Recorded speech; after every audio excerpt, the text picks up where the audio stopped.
Salutare oameni buni, astăzi cu primul episod din Minecraft. Exact. O să o mică pauză. Chiar foarte mic. Și am revenit. Aoleu. Băi. Așa. Și băi, asta e chiar enervant. Ce naiba se întâmplă aici? Bandicam face figuri din nou.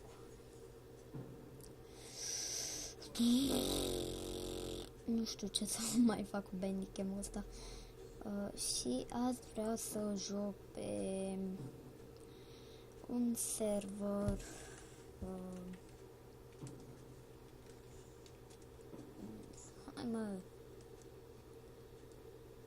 pe un server multiplayer. Exact. Bun, m-am logat cu succes. Acum scuzați lagul, dar este a doua oră când filmez și chiar nu sunt obișnuit. Adică vă rog, nu mă criticați în comenturi. Adică este prima oară când filmez, când am reușit de fapt să filmez. Și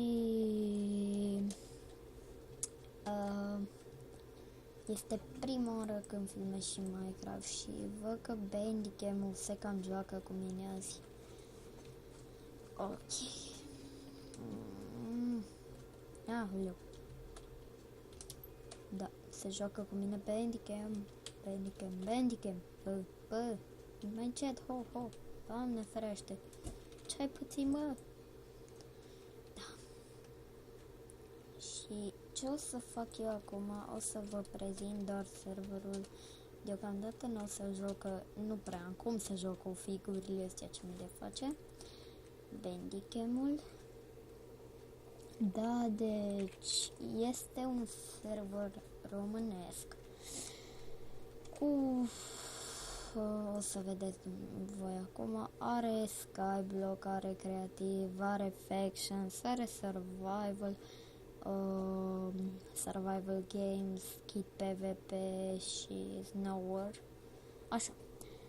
Și o să vă pun în descriere IP-ul de la server. Da.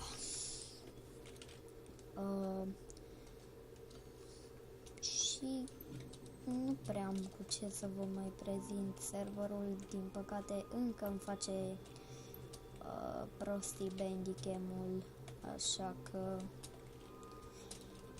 am cam terminat și pe episodul de azi. Scuze dacă nu a fost prea lung, nici nu prea trebuie să fie prea lung, dar cam atât. Și nu știu, o să mă mai gândesc dacă o să pun și webcam-ul, adică să mă văd. Și cred că episodul viitor o să fie unul pe single player cu capcane sau așa. Nu sunt sigur. O să fac și o lume pe survival și o să joc. Am planuri mari. Dar deocamdată să încerc să scap de prostiile astea ce mi le face Bandicam. O să văd eu cum le rezolv. Sau dacă știți voi, vă rog să-mi lăsați în coment. Ei, și până atunci, what the fuck? Ce naiba, bă? La televizor. S-a auzit în strigă și m-a speriat. Ok.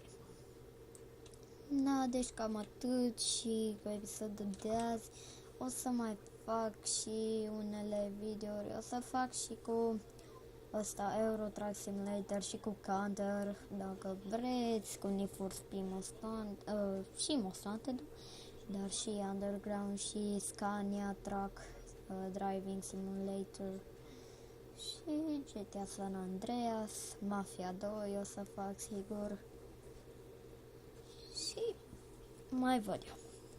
Până atunci ne mai vedem și